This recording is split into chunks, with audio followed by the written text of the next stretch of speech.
Sound off for Chesterfield. Low in nicotine, highest in quality, best for you. Chesterfield brings you Dragnet.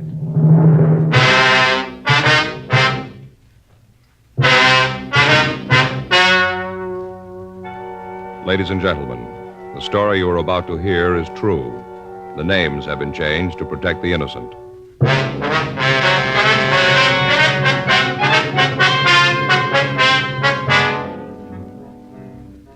You're a detective sergeant. You're assigned to robbery detail. For the past 3 weeks, a lone thief has been victimizing stores and check-cashing agencies. You've got a description of the man, but so far you've failed to identify him. Your job? Get him.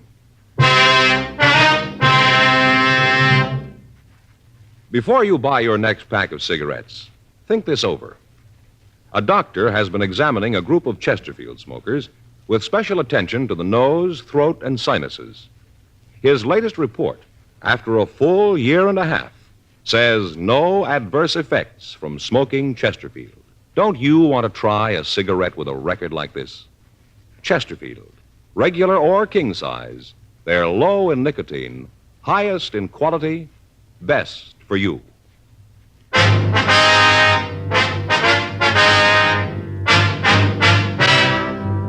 Dragnet, the documented drama of an actual crime. For the next 30 minutes, in cooperation with the Los Angeles Police Department, you will travel step by step on the side of the law through an actual case transcribed from official police files. From beginning to end, from crime to punishment, Dragnet is the story of your police force in action.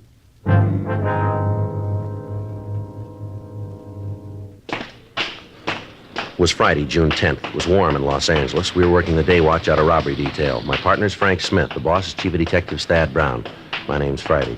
We'd gotten a call that there'd been a holdup, and it was 10:36 a.m. when we got to the corner of Alvarado and Catalina Streets, the Harrison Check Cashing Agency. I'm sorry, you'll have to come back. We've had some trouble and we're not open for business. Come back in about an hour. Police officer, sir. Oh, well, where have you been? I was held up, held right up. Yes, sir. Yeah, fellows in the police car was here. They told me that you'd come out. Well, where have you been? It's taken you long enough. Didn't you use the siren? Yes, sir. We came out just as soon as we got the call. Just seems us taxpayers would get better service than that. Well, sir, the call just came in 4 minutes ago.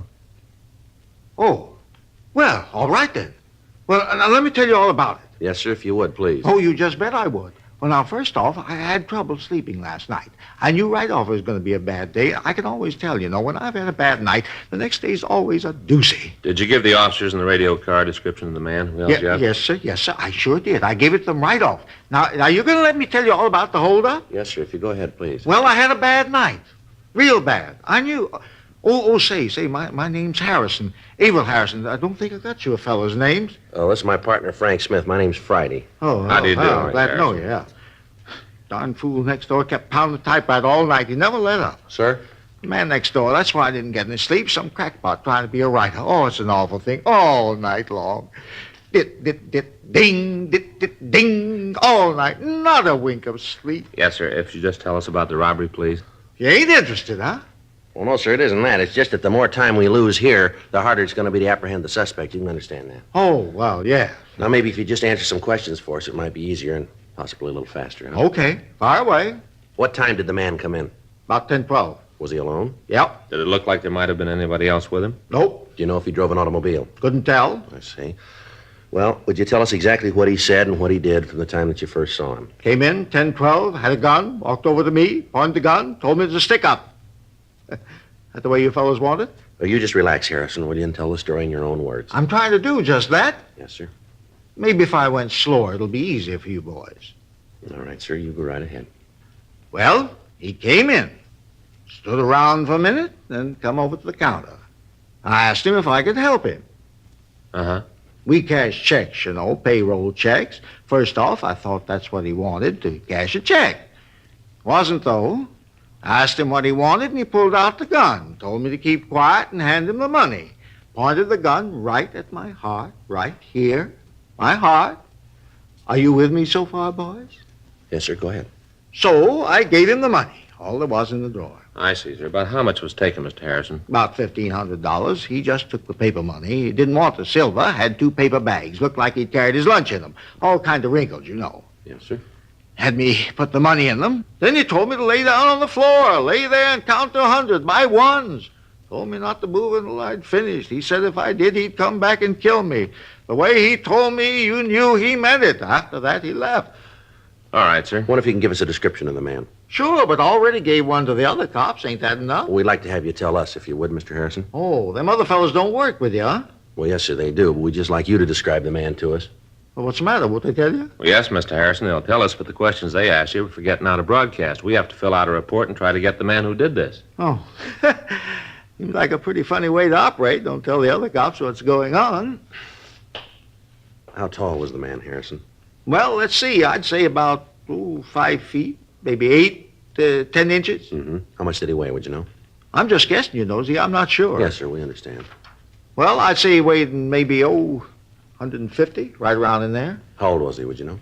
Maybe 25, 26. How about his coloring? Was he dark or light complected? No, dark. He had black hair, brown eyes, mean-looking eyes, like steel balls. Kind you pick up with vacuum cleaners. Steel, hard. Yes, sir. How was he dressed? Had a pair of Levi's on. Levi's and a blue shirt. He had a brown leather jacket on, too, one with a fur collar. Was he clean-shaven? Oh, yes. His face looked like he just had a shave. And a talcum powder on it. Do you wear glasses, sir? Yeah? What kind were they? I couldn't tell you, just glasses. Well, did they have metal or plastic frames? Oh, plastic, yes. Light, kind of tan plastic. Heavy, the kind that don't have the little curly things around the ears. Just big pieces that went over the top. Mm-hmm. Did the man touch anything with his hands? No, he didn't. The other officers asked me that, too. He didn't touch a thing. Was anybody else present at the time? No one else. I was the only one here. Well, did the man have any marks or scars that you noticed? No, leastways not that I saw. Was there anything unusual about him? Anything that might help us identify him? Well, that mustache should help. Sir? His mustache. I think it was phonier than a $3 bill. Looked like it to me. Well, I thought you said the man was clean-shaven. I did. All around the mustache. I didn't think he meant like that. He's probably clean-shaven under that, too. Sure looked phony to me. Why do you say that? It was red. He was dark. Had black hair, black eyebrows. Don't seem like he'd come up with a red mustache. Seem like it to you? It's hard to say, sir. Don't seem like it to me, not at all. I tell you something else. What's that, sir? I think them glasses was fake, too. Glass in them was funny, like it hadn't been ground, kind of flat. I think they was phony, just like the duster. Duster? Mustache. Red mustache with black hair. Phony. All right, sir. Thank you very much. And we'd like you to come down to the office and look at some other pictures, if you would, see if you can identify the man. Be glad to. I'll not do it today, though. Why is that, sir? Well, I already told you had a picture of him down there. I'd probably miss him. It's been a real bad day for me. Well, tomorrow'll be better, though. Why is that, sir? Gonna get some sleep tonight. That's so? Bribed the landlady. Yeah? She let me in his room. I took it. What's that, sir? Ain't gonna do much typing without his ribbon, is he?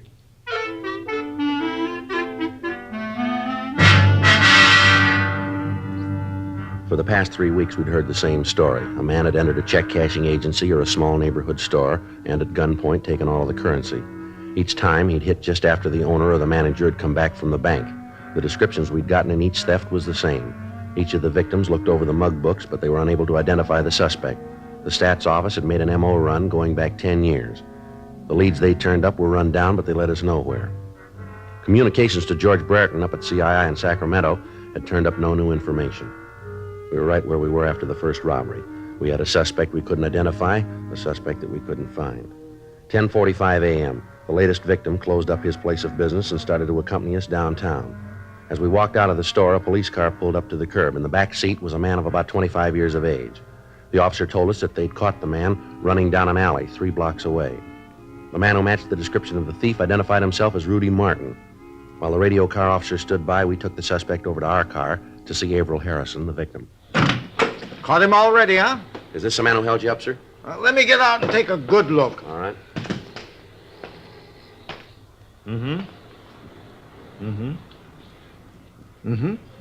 Tell him to turn sideways, north and south. All right, sir. No, I'll turn sideways. That's him. Are you sure?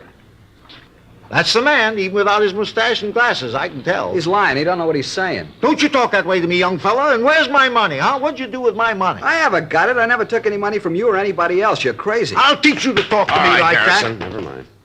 Now, if we need anything more, we'll be back to talk to you. You mean you ain't gonna take me downtown now that you caught the fella? No, sir, we'll get in touch with you later. You make him tell you where he hid the money. $1,500, all in paper. You make him tell you. All right, sir, we'll do that. Thank you very much. Yeah. Well, I'll be right here. Anything you want me to do, just give a holler. I want to see this fella get what's coming to him. Yes, sir. Here's our card, and you can call us if you need to. Yeah, you do that. And make him tell you what he done with the money. Oh, you want to get back, Martin? I'll check with the radio card, Joe. You want him to follow us to the office? Yeah, tell him we'll take Martin here to the robbery division. We'll check him later. Right. All right, Martin, put your hands up as high as you can. With handcuffs on? With them on. You ain't gonna find anything. All right, get them up. See, I told you.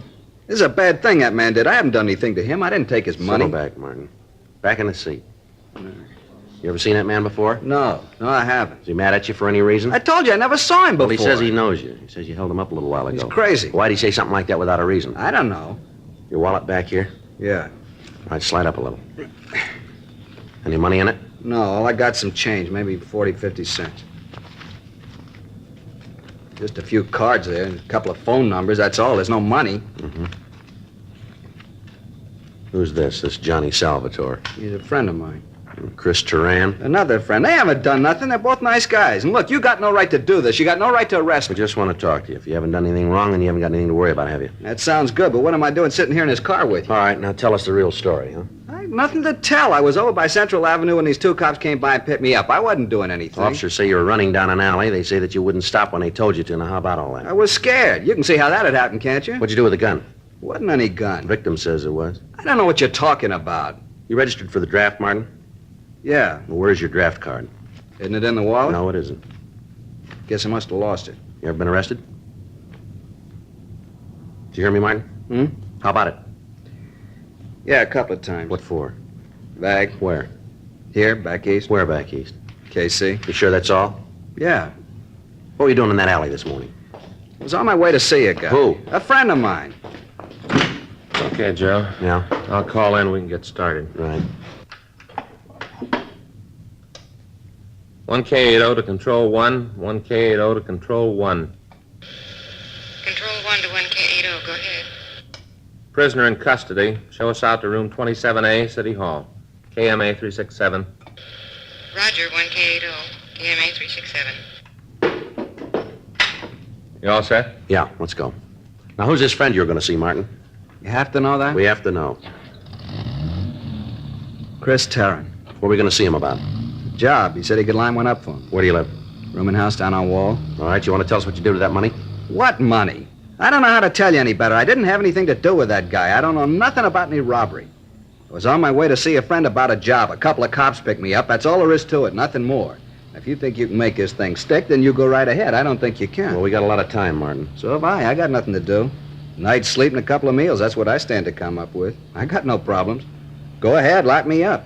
You're going to have to let me go. I don't care what the old guy says. I didn't hold him up. Not him nor anybody else can say I The did. clothes you got on match the ones the hold-up man wore. So what? A lot of people wear these kind of The clothes. victim identified you. The guy made a mistake. I told you that. All right, Martin, you called it. I hope you know what you're talking about. The victim of the robbery identified you, and there's 5 more we think we can tie you into. We make you on the rest of them, you got real trouble here. Now, you'll save us and yourself a lot of time if you'll tell us the truth. You wouldn't know it if you saw it. Well, there's one way to find out, isn't there? Yeah? Try us.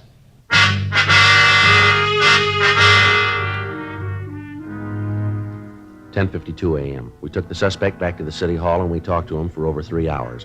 He refused to admit any knowledge of the holdups. We checked him through R&I and we came up with the arrest record that he told us about. In checking his record, we found that the suspect was wanted for draft evasion. In the meantime, the other victims of the holdup man had been brought down to the office. The suspect was placed in a show-up with several other persons. They all failed to identify Martin as the thief. In checking further with the last victim, Harrison, he stated that he'd probably made a wrong identification.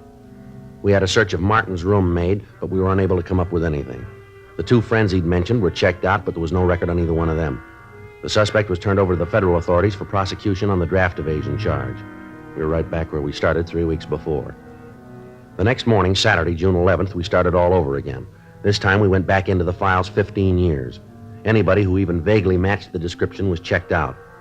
The M.O. of the thief was rechecked. The machines came up with an additional 17 possibles. Each of these were checked out. It took us 2 weeks, and at the end of that time, we were back where we started again. We had nothing but a description that apparently didn't match anybody in our files, and an M.O. that didn't fit any known criminal.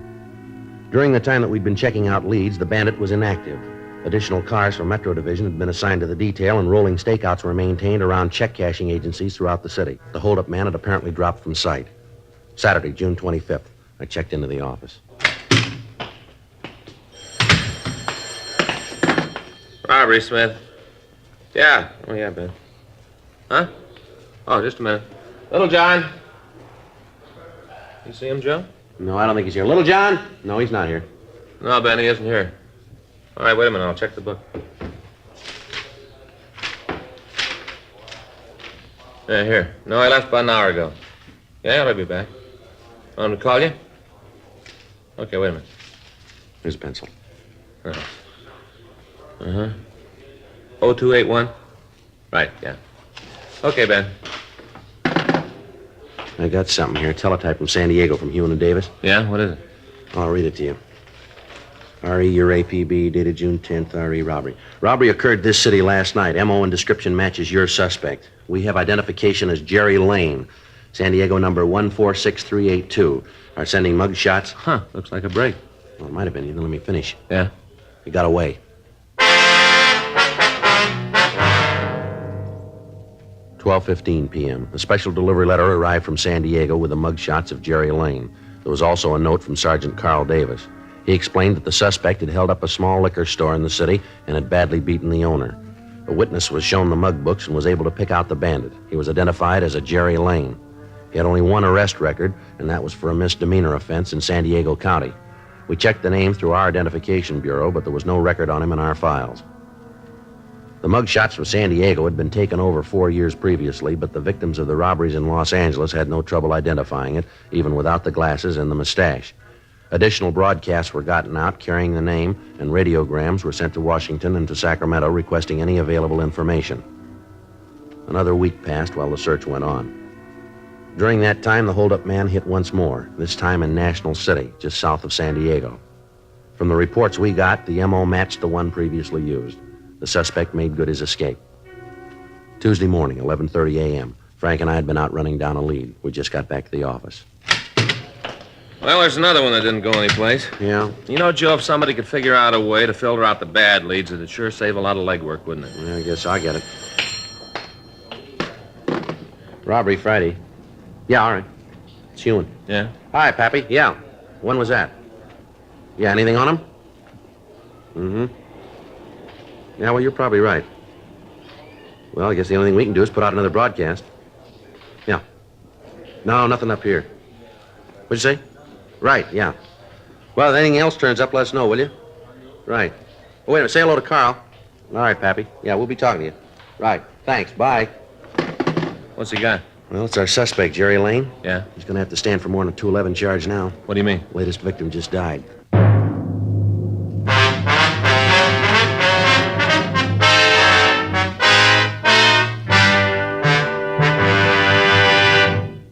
You are listening to Dragnet, the authentic story of your police force in action. It's so satisfying to know that my Chesterfield is low in nicotine, highest in quality. Chesterfield, low in nicotine, highest in quality.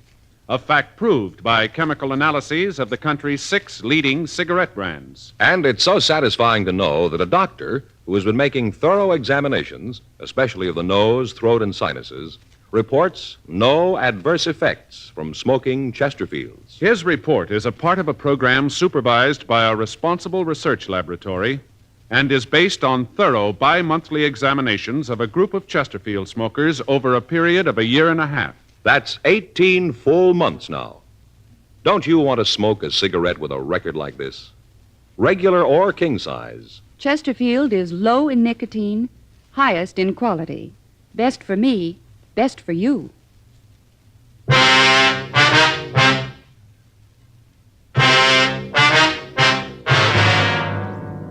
From the information we got on the phone, it looked like Jerry Lane would be headed for Los Angeles. One of the witnesses to the latest robbery said that the suspect drove away in either a 1942 Plymouth or a Dodge Coupe. The color of the car was listed as either a dark blue or black. Descriptions of the car and of the suspect were printed up and distributed to all law enforcement agencies between Los Angeles and the Mexican border. Al Gayton from the San Diego department got in touch with the Mexican authorities, and a close check was kept on all cars crossing into Mexico. According to our information, Jerry Lane had robbed at least 8 places and stolen a little under $9,000 in a period of 6 weeks. While we continued our investigation, the San Diego authorities followed up the leads they had. In the course of checking out the friends and associates listed on Lane's arrest record, they came up with the information that he had at one time been employed as a musician in a downtown nightclub. They interviewed the employees of the place, but they were not able to get a definite lead on the suspect. With the mugshot that they'd sent us, and knowing that he was a professional musician, we checked with the local office of the Musicians Union. They told us that he was not in good standing, and they were unable to give us the address of the suspect, but they did give us the name and address of a bar where he'd worked several years before. At 8:30 p.m. that night, Frank and I talked to one of the waitresses in the place. No, they cut out the band a year or so ago. Not enough business to keep it going. Uh-huh. Did you work here when they did have a band? Sure, I've been here since they remodeled the place. Been 4 years anyway. Hey, you fellas like a drink? Be on the house. No, thank you. No, very much, ma'am, sir. thanks. You know a man named Jerry Lane? What does he do? Well, he's a musician. We understand he plays clarinet. Lane. Yeah, it seems to me I do remember him. Not too tall, kind of nice looking if you went for the type. Yeah, I remember him. You know where we can get in touch with him? No, I haven't got the slightest idea. Got to be a pretty big lush. Had to let him go. Union told him lay off the booze, but he didn't pay no attention. Always showing up late. A real lush. Possible the owner might know where he is? It isn't likely. I'm married to the owner. I know most of the stuff that goes on around here. I see. Can you give us any idea where we might be able to get a lead on him? Some of his friends? Maybe another musician? No. Hey, wait a minute. Ma'am? I might know someone. Let me make a phone call. Well, if you give us the phone number, we can put in the call. No, I'd rather not do that. You see, this girl used to see a lot of Jerry. Maybe she don't want to get mixed up in a thing like this. I'll call her and find out. If she knows, she'll tell me. If she doesn't, there's no harm done. Okay.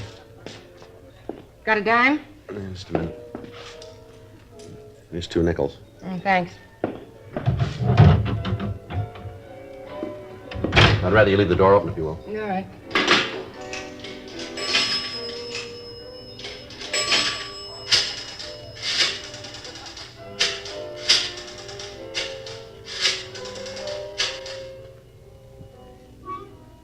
Hello, may I speak to Betty Hodgin, please?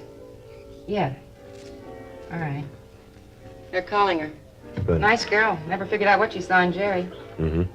Hello, Betty? Betty, this is Naomi. Just fine. You? Oh, yeah, he's fine. Say, Betty, I hate to bother you, but do you know where I can get in touch with Jerry Lane? Yeah. Uh-huh. Yeah, wait a minute. Have you got a pencil? Yeah. Here you go. Now, what's the address, Betty? Uh-huh. Yeah, I got it. No, it's nothing serious, no. No, business isn't that good. Yeah, we still got the piano. Sure, gonna keep it. Right. Well, thanks, Betty. You guys are in luck. Yes, ma'am? Here's the address. It's a club down on 6th. Mm-hmm. Betty says he's there almost every night. 9:42 p.m. We called the office and had another team of men sent out. We notified homicide detail that we'd picked up another lead, and they sent out a team of men to give us any help that we might need in apprehending the suspect. The address we'd been given was the Georgetown Club, a small place on West 6th Street. When we got there, the place was crowded, and the band was in the middle of the second set. We checked with one of the bartenders. Sure. That's Jerry playing clarinet. See? Gray suit. Yeah, does he work here? No, he shows up almost every night, sits in with the band. Union doesn't like it. They talk to the boss about it. He's trying to get the bum out of here. Cause a lot of trouble. That right? Sure. Always he comes in drunk or else he acts like he's high on dope. You want me to get in for it? Yeah, tell him there are a couple of friends who'd like to talk to him, will you? I'll do it right now. You don't want me to say you're cops? No, we don't. I didn't think so.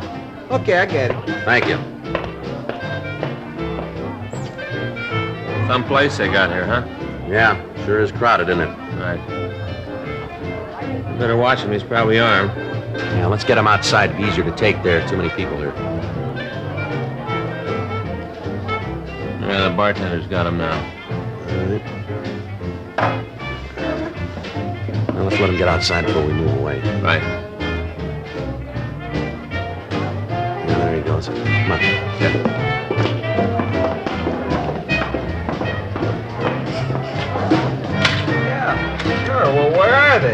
got a couple of friends. Where are they? They said they would be here. Now, wait a minute. Here they are. Oh. I know you. Where did I know you fellas from? You Jerry Lane? Yeah, what do you want to see me about? I gotta get back in there. If you fellas don't need me no more, I'll get back to work, huh? No. Yeah, thanks a lot. Go No ahead. problem. All right, now what's this all about? I don't know you guys. Police officers, you're under arrest. What for? Frank? Yeah. Stand still. What are you trying to do? You got nothing on me. Stand still. You stay away from me, cop. Now leave me alone. All right, hold it up, mister. All right, now come on your feet. Get up. Now stand still. Knees clean, Joe. Now put your hands behind you. I didn't do anything. You got no reason to shove me around. Cut my mouth. It's bleeding. Yeah, well, that makes two of us, mister. What are you after me for? What have I done? I have too much to drink? Is that it? I wasn't bothering anybody in there. That's a nice try, Lane, but it won't work. We got a half a dozen positive identifications on you for robbery. I didn't hurt You anybody. killed a man. Yeah. The last one, I heard he died. Is it true? Did he die? That's right. I didn't know what I was doing, you know. I wasn't responsible. I just didn't feel so good. It wasn't my fault. He wouldn't give me the money. I didn't know what I was doing. That's going to make a difference, isn't it? I didn't know what I was doing. I wouldn't know about that, Lane. That's going to be up to the jury, but you can bet on one thing. What's that? They'll know what they're doing.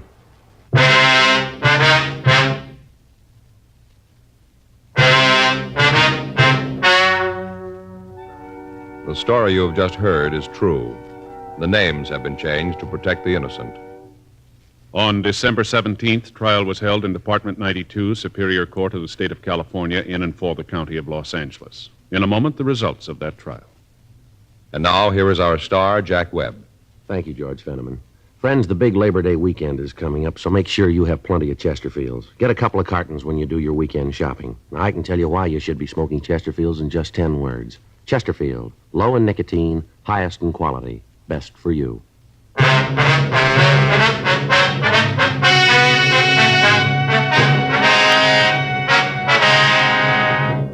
Gerald Carlisle Lane was tried and convicted of murder in the first degree and was executed in the lethal gas chamber at the state penitentiary, San Quentin, California.